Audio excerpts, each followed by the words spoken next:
আসসালামু আলাইকুম। বাংলাদেশে ভারতীয় পণ্য বর্জনের আন্দোলন তীব্র হলে তার চরম খেসারত দিতে হবে, চরম মূল্য দিতে হবে ভারতকে। এই কথাগুলো আমাদের নয়, এই কথাগুলো ভারতের বিভিন্ন পর্যায়ের যারা প্রখ্যাত লেখক, সাংবাদিক রয়েছেন, বুদ্ধিজীবী রয়েছেন, তাদের অনেকেই বারবার এই কথাগুলো স্মরণ করিয়ে দেওয়ার চেষ্টা করছেন এবং নতুন করে এই কথা আবারও স্মরণ করিয়ে দিয়েছেন ভারতের প্রখ্যাত সাংবাদিক এস.এন. আবদি। তিনি ভারতের ব্যবসা বাণিজ্য সংক্রান্ত একটি প্রভাবশালী গণমাধ্যম মানি কন্ট্রোলে একটি নিবন্ধ লিখেছেন। সেই নিবন্ধটির শিরোনাম হচ্ছে after Maldives Bangladesh sees an India out campaign, why New Delhi must stop China from taking advantage. অর্থাৎ তিনি বলতে চাচ্ছেন যে বাংলাদেশে এই আন্দোলনটি তীব্র হলে তার সুবিধাটি চীন নিয়ে নেবে এবং চীনকে কেন এই সুযোগ করে দেওয়ার চেষ্টা করছে ভারত। ভারত কেন তার এক পেশে নীতি আওয়ামী লীগের প্রতি বজায় রেখেছে। ভারতের স্বার্থেই বাংলাদেশের জনগণ, সুশীল সমাজ এবং বিএনপি সহ আরো অন্যান্য যে বিরোধী দল রয়েছে ইনক্লুডিং আওয়ামী লীগ, সবার সঙ্গে ভালো সম্পর্ক রাখতে হবে, সেই পরামর্শই দিচ্ছে। আমি একটু বিশ্লেষণে আসবো, তার আগে এস.এন. আবদি সম্পর্কে আমাদের একটা লাইন অন্তত বলতে হবে। এস.এন. আবদি ভারতের খুবই রিনাউন্ড জার্নালিস্ট এবং 2022-এ ভারতের যে মুষ্টিমেয় কিছু সংখ্যক সাংবাদিকের ফোনে আড়ি পাতার চেষ্টা করা হয়েছিল, কিছু সাংবাদিকের ফোনে ইসরায়েলি স্পাই সফটওয়্যার পেগাসাস ব্যবহারের অভিযোগ উঠেছিল এবং তা নিয়ে পুরো ভারত জুড়ে তোলপাড় হয়েছিল। সেই কজনের সাংবাদিকের একজন হচ্ছেন এস.এন. আবদি। তো এস.এন. আবদি বলছেন,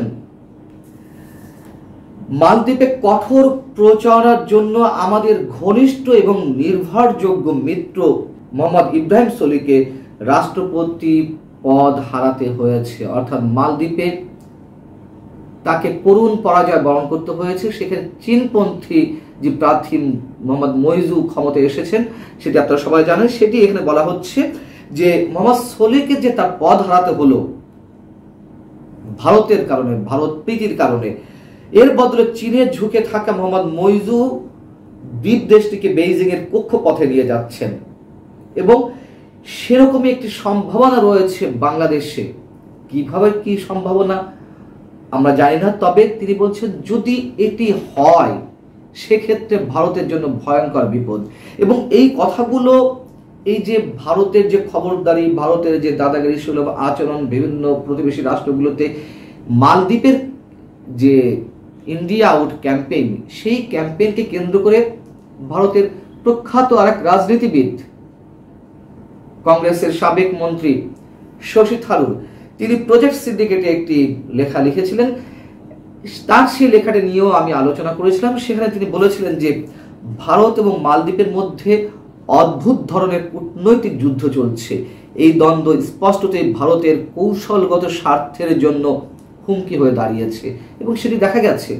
কতটাই হুমকি তা তো কয়েকদিন আগেও আমরা আরো বেশি করে উপলব্ধি করলাম, যেটি এস.এন. আবদি বলছিলেন যে মোহাম্মদ সোলিকে, ভারতের যিনি পরম বন্ধু ছিলেন, তাকে রাষ্ট্রপতির পদ হারাতে হয়েছে। মোহাম্মদ মইজু প্রেসিডেন্ট পদে অধিষ্ঠিত হয়েছেন, প্রেসিডেন্ট হিসেবে জিতেছিলেন, কিন্তু এটি গত সেপ্টেম্বরে। আবার যে গত কয়েকদিন আগে মালদ্বীপের যে পার্লামেন্ট নির্বাচন, সেই নির্বাচনে যে মইজুর দল পার্লামেন্ট নির্বাচনে নিরঙ্কুশ সংখ্যাগরিষ্ঠতা অর্জন করলো, যেটি নিয়ে আরো তীব্র আশঙ্কা ছিল তার নিজের মধ্যে, তার নিজের দলের মধ্যে এবং আন্তর্জাতিক বিশ্লেষকদের, যে কোনো দলই নিরঙ্কুশ সংখ্যাগরিষ্ঠতা পাবে না এবং মোহাম্মদ মইজু যে পরিমাণ চীনের প্রতি ঝুঁকে গেছে, এটিও সম্ভবত মালদ্বীপের জনগণ ভালো চোখে দিচ্ছে না। অতএব হয়তো ভারসাম্যহীন কোনো বা ভারসাম্যপূর্ণ কোনো সংসদ গঠিত হতে যাচ্ছে, কিন্তু সবার হিসেব নিকেশ পাল্টে গেল। বরঞ্চ যেই সংসদে নিরঙ্কুশ সংখ্যাগরিষ্ঠতা ছিল মোহাম্মদ সোলির ডেমোক্রেটিক পার্টির, তারা মাত্র 15টি আসন পেল 99টি আসনের মধ্যে, আর বাকি সবটাই মোহাম্মদ মইজু নেতৃত্বাধীন জোট তারা অর্জন করলো। সেই কথাটা কিন্তু অনেক আগে সতর্ক করে দিয়েছিল শশী থারুর। আবার বিজেপিরই থিঙ্ক ট্যাঙ্ক হিসেবে পরিচিত অধ্যাপক শ্রীরাধা দত্ত, তিনিও বাংলাদেশে ইন্ডিয়া আউট ক্যাম্পেইন নিয়ে মন্তব্য করেছেন। এর আগে অনেকবার আন্তর্জাতিক গণমাধ্যমে আল জাজিরাতে তিনি কথা বলেছেন, আরো বেশ কয়েকটি আন্তর্জাতিক গণমাধ্যম তার সাক্ষাৎকার নিয়েছে। সেখানে তিনি বারবার বলেছেন বিজেপি থিঙ্ক ট্যাঙ্ক হিসেবে কাজ করা সত্ত্বেও বাংলাদেশে যে বয়কট আন্দোলন শুরু হয়েছে সেটিকে কোনোভাবেই ছোট হিসেবে দেখা উচিত নয় নরেন্দ্র মোদীর অথবা মোদী প্রশাসনের। এরকম আরো অনেকে বলেছেন। অতএব এসএনএফ আবদি যে কথাগুলো আবারও বলছেন, ভারতকে সতর্ক করে দিচ্ছে, এটি এখন ভারতের বিষয়, ভারত কি করবে না করবে। এসএন আবদি আরো বলছেন যে আমাদের মিডিয়া ইন্ডিয়া আউট আন্দোলনের প্রভাব সম্পর্কে রিপোর্ট করতে একরকম লজ্জাবোধ করে। খুবই চরম সত্য কথা বলেছেন। এটি যেমন সত্য, আমি যেটি বললাম, ভারতের কোনো কোনো সাংবাদিক, লেখক, বুদ্ধিজীবী পর্যায়ের অনেকে এই আন্দোলন নিয়ে সতর্ক করে দিচ্ছে ভারত সরকারকে।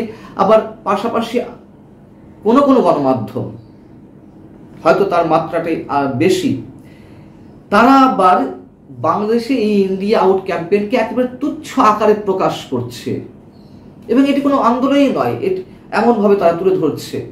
কিন্তু এইভাবে তুলে ধরার পরও আবার তারা বলছে এই করলে সে হবে, সে না করলে এ হবে। সাংবাদিক আবদি আবারও রেফারেন্স টেনেছেন আল জাজিরার, নিক্কি এশিয়া সহ আরো অনেক গণমাধ্যমের। ভয়েস অফ আমেরিকার কথা তিনি বলছেন যে ভয়েস অফ আমেরিকাতে এমন রিপোর্ট হয়েছে যে ঢাকা ও চট্টগ্রামের দোকানে রান্নার মতো ভারতীয় যেসব পণ্য এসব দোকানে রাখা হতো সেগুলো অনেক বিক্রি বাট্টা কমে এসেছে। শুধু রান্নার পণ্যই নয়, তেল, প্রক্রিয়াজাত খাবার, প্রসাধনী, পোশাক ইত্যাদি ইত্যাদি। এবং একই ধরনের রিপোর্ট যে আল জাজিরা সরজমিনে করেছে সে কথাও তিনি মনে করিয়ে দিচ্ছেন। আর নিক্কি এশিয়াতে গত কয়েকদিন আগে ঈদকে কেন্দ্র করে যে রিপোর্ট প্রকাশিত হয়েছে সে সম্পর্কে তিনি বলছেন যে নিক্কি এশিয়া জানাচ্ছে, নিক্কি এশিয়া আপনারা জানেন যে মানি কন্ট্রোলের মতন জাপানের অর্থ বাণিজ্য সংক্রান্ত আরেকটি প্রভাবশালী গণমাধ্যম নিক্কি এশিয়া, সেই গণমাধ্যমে বলা হচ্ছে যে বিরিয়ানি মশলা থেকে শাড়ি এবং সালোয়ার কামিজ পর্যন্ত ভারতীয় পণ্যের বিক্রি হ্রাস পেয়েছে ঈদের আগে। যে ঈদে বাংলাদেশের বাজারে ভারতীয় পণ্যের সয়লাভ হয়ে যায় সেগুলো সেখানে কমে এসেছে। এবং পরবর্তীতে এসে খুবই গুরুত্বপূর্ণ একটি কথা তুলে ধরেছেন এসএন আবদি, যেভাবে আমরা কখনো ভাবিনি। আমরা বরঞ্চ এভাবেই ভেবেছি, যখন রুহুল কবির রিজভী তার নিজের গায়ের শালটি কয়েকদিন আগে কাশ্মীরি শাল মাটিতে ফেলে সেদিকে আগুন ধরিয়ে দেওয়ার কথা বললেন এবং আগুন ধরিয়ে দেওয়া হলো। তারপরে আমাদের প্রধানমন্ত্রী মুখ খোলেন, তিনি বললেন যে এগুলো করে কোনো লাভ নেই। বিএনপি নেতারা যখন বা যেদিন তাদের স্ত্রীদের ভারতীয় শাড়ি পরাতে পারবেন সেদিন আমরা বিশ্বাস করবো যে হ্যাঁ বিএনপি ভারতীয় পণ্য বর্জন শুরু করেছে। আমরা মনে করছিলাম যে আমাদের প্রধানমন্ত্রী এটিকে ডিফেন্ড করছে, ভারতের পক্ষে অবস্থান নিচ্ছে, এই ধরনের নানান মন্তব্য করেছে। এসএন আবদি একটা ব্যতিক্রমী কথা তুলে নিয়ে এসেছেন।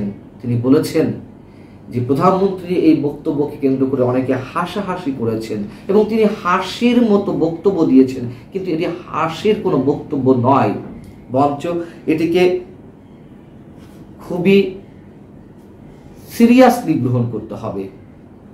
যে পণ্য বর্জনের আন্দোলন চলছে, আর এজন্য ফেভারিটদের নিয়ে ভারতের খেলা বন্ধ করতে হবে। অর্থাৎ আওয়ামী লীগ শুধুমাত্র তাদের ফেভারিট, তাকে নিয়েই ভারত পড়ে থাকবে এমনটি যেন না হয়। আওয়ামী লীগ থাকবে, বিএনপি সহ অন্যান্য বিরোধী দলও ভারতের তালিকায় থাকবে, সবার সাথেই ভারতের সখ্যতা থাকবে। বিশেষ করে সবচেয়ে বড় কথা হচ্ছে বাংলাদেশের জনগণের সাথে ভারত থাকবে, এমনটি তিনি বলছেন। এবং তিনি এ কথাও মনে করে দিচ্ছেন যে সব দিন এক ঝুড়িতে রাখলে হবে না, আর যদি এগুলো করা হয়, আবারও তিনি মনে করিয়ে দিচ্ছেন এই আন্দোলন তীব্র হলে তার বাজারটি দখল করে নেবে চীন এবং ভারতকে এর খেসারতের মধ্য দিয়ে কূটনৈতিক বা ভারতের জনগণের সাথে বাংলাদেশের জনগণের যে সম্পৃক্ততা, যে সম্পর্ক, সেখানেও ছেদ পড়তে পারে। এ পর্যন্ত। আল্লাহ হাফেজ, ভালো থাকুন সবাই।